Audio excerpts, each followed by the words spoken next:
بالنسبة لمسابقة التوظيف بطبيعة الحال المشرفين وغير المشرفين ستكون هناك مسابقة تاع توظيف خارجي، وستكون كذلك هناك امتحانات مهنية للارتقاء إلى رتب عليا إن شاء الله سيعلن عنها في أوانها.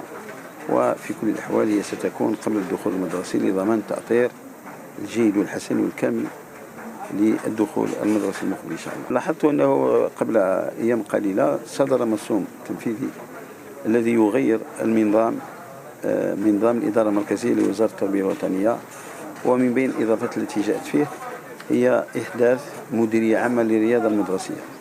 وتعلمون أن إحداث هذه المديرية جاء تنفيذا لقرار السيد رئيس الجمهورية لما قرر الارتقاء بالرياضة المدرسية على مستوى مؤسساتنا. أما على مستوى كما قلتم وزارة التربية الوطنية، فهذا القانون سنشرع في تطبيقه يعني في الأيام القليلة المقبلة، وتنصيب كل ما جاء من جديد فيه.